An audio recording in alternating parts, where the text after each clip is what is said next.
Welcome to Season 2 of Public Health on Call, a podcast from the Johns Hopkins Bloomberg School of Public Health. I'm Joshua Sharfstein, Vice Dean for Public Health Practice and Community Engagement, and a former Secretary of Maryland's Health Department.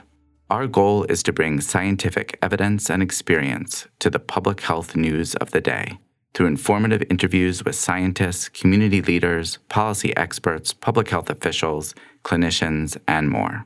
If you have ideas or questions for us to cover, please email us at publichealthquestion@jhu.edu. That's publichealthquestion@jhu.edu for future podcast episodes. Today, Stephanie Desmond talks to Joanne Rosen, Director of the Johns Hopkins Clinic for Public Health Law and Policy, about the COVID-19 vaccine. Their topic is the law of vaccine mandates. Let's listen. Joanne Rosen, thanks so much for joining me. You're welcome. It's a pleasure to be here, Stephanie. So today we're going to talk about sort of the legal questions surrounding vaccination. And my first question is, once a COVID vaccine or vaccines are made available, could states mandate that people get them? The short answer to the question is yes. States have the legal and constitutional authority to require that the people who live in that state be vaccinated or to introduce a vaccine mandate. And interestingly, the authority for the state being able to compel vaccination, the affirmation of that authority goes all the way back to a U.S. Supreme Court case in 1905 called Jacobson versus Massachusetts. And that case arose in the midst of an outbreak of smallpox in a town of Cambridge, Massachusetts. In 1902, there was a smallpox outbreak, and Cambridge introduced an ordinance requiring all adults to be vaccinated or revaccinated against smallpox. And if they didn't, they would have to pay a fine of $5. And Jacobson was a resident of Cambridge who, for a number of reasons, objected to the vaccination mandate and ended up bringing a lawsuit against Massachusetts for the mandate. And he raised a number of arguments, including arguments that his constitutionally protected liberty interest were being infringed by this mandate. And the Supreme Court in that case, and even though it's 115 years old, this continues to be the benchmark case on the state's power to mandate vaccination.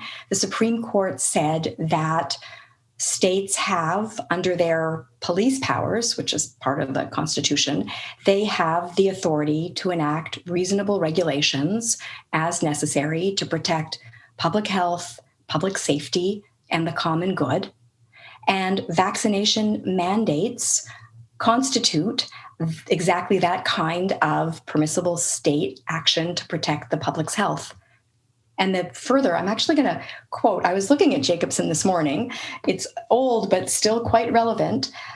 In response to the argument about this individual liberty interest, the court said that sometimes individuals' interests might have to yield to state laws that endeavored to protect the health of everybody, the common good. The court said, this is a quote, "The rights of the individual may at times, under the pressure of great dangers, be subjected to such restraint to be enforced by reasonable regulations as the safety of the general public may demand." So yes, states can mandate that people be vaccinated. And once a COVID vaccine is available, states could elect to require that people who live within that state be vaccinated. That quote feels very relevant today. It does not sound like it's that old. Right. Yes. Especially given the COVID pandemic. I wanted to ask you, so really, basically, in general, we all are vaccinated as children. That's when we can put most mandates on folks, right? You can't go to school unless you get vaccinated.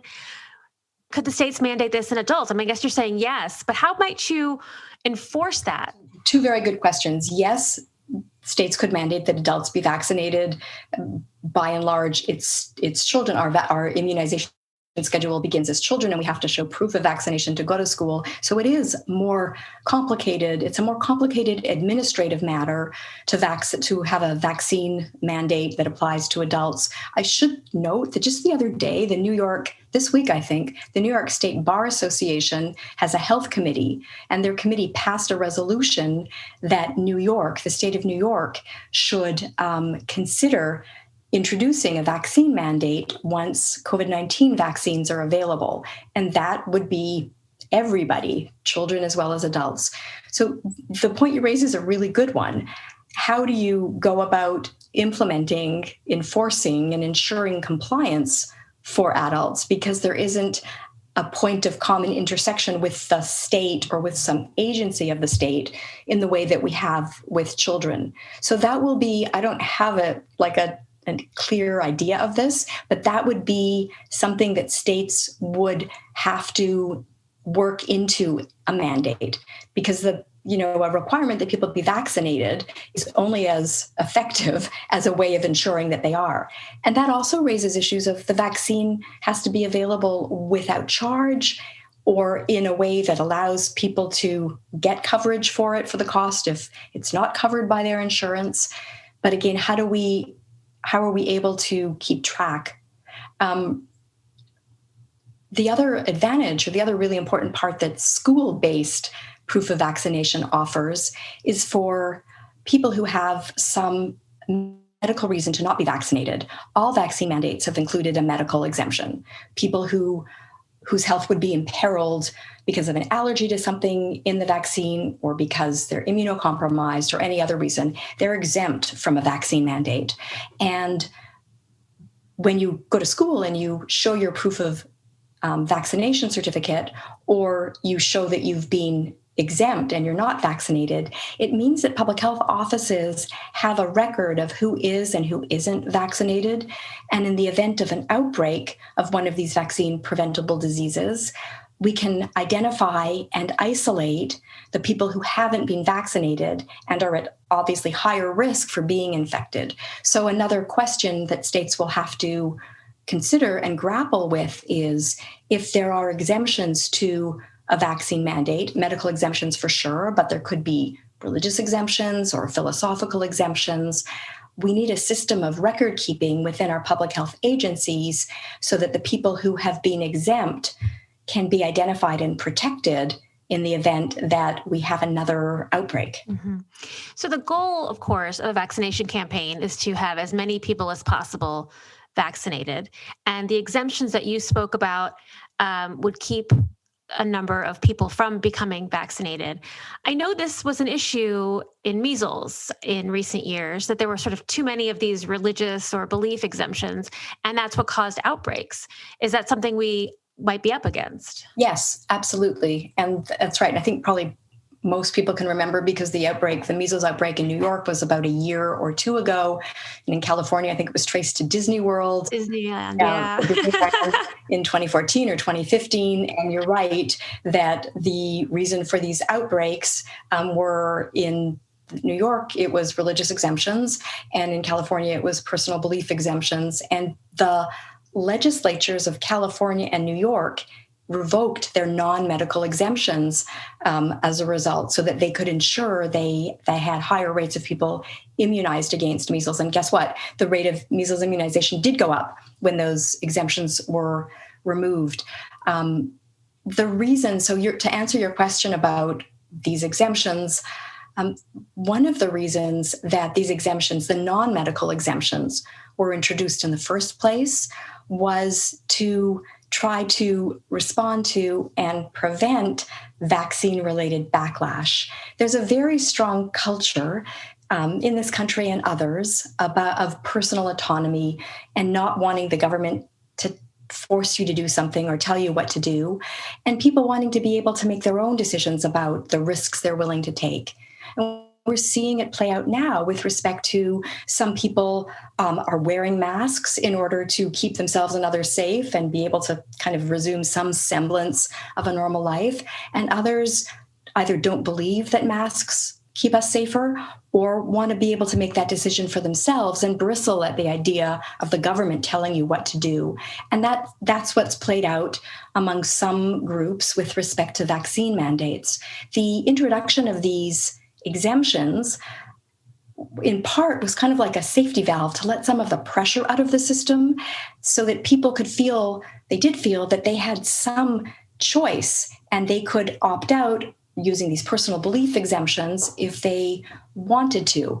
And so, although it seems counterintuitive, providing some opt-out mechanism, in fact, can protect the overall integrity and the legitimacy of the vaccine regime and public health, because people may not feel that everyone is being forced to become vaccinated. There could be sort of lobby groups against it. So yes, the goal of public health is to ensure that as many people as possible are vaccinated to prevent the further transmission of disease. But it leaves the question about, okay, how best do we achieve that goal? And a vaccine mandate looks like it's the most straightforward way to do it. But if we have a lot of backlash and resistance to it, how do we then bring those folks on side? And so it might be that one approach is to start with a strong recommendation, education campaign. Physicians, healthcare providers can be part of this, but you educate people about the safety of vaccines. And I think a particular issue that we may face with a COVID-19 vaccine that does arise with other vaccines, but not to the same degree, are questions about, but is it safe? Because it's brand new. So measles, mumps, rubella, polio, smallpox, they have been around for decades, if not like even longer than that. And while there are concerns in small pockets about their safety, they are regarded as safe, and we have decades of data. But COVID-19 vaccines are going to be brand new. And so there will probably, I think, or I wouldn't be surprised if there were more concerns, even among people who themselves are fully vaccinated against other diseases and who have vaccinated their children. There may be more concern about these brand new vaccines, and are they really safe? So one approach perhaps to start is strong recommendation, being transparent, as these drug companies are doing their best to do, about what they know and about safety. And then once the vaccines are available, states can make it as easy as possible to get vaccinated. And even in the absence of a mandate, when you're vaccinated, there's public records kept. They can see, look, what percentage of our residents have in fact been vaccinated, have elected to be vaccinated. And if the percentage is high enough to ensure that the whole community is protected, there wouldn't be a need for a mandate. So one way to start, you could have a mandate. You could start by strongly encouraging getting the word out about the safety, making it easy and accessible, and then taking stock to see what percentage of each state's population is vaccinated before determining whether sort of stronger measures such as a mandate would be required. Mm-hmm. You bring up some really great points. Now, one thing that you and I both know is that private employers can mandate a vaccine. For example, you and I both work at Johns Hopkins, where we must get a flu vaccine. Yes. No decision, of course, has been made on a COVID vaccine because it doesn't actually exist yet. But private employers can play a role here.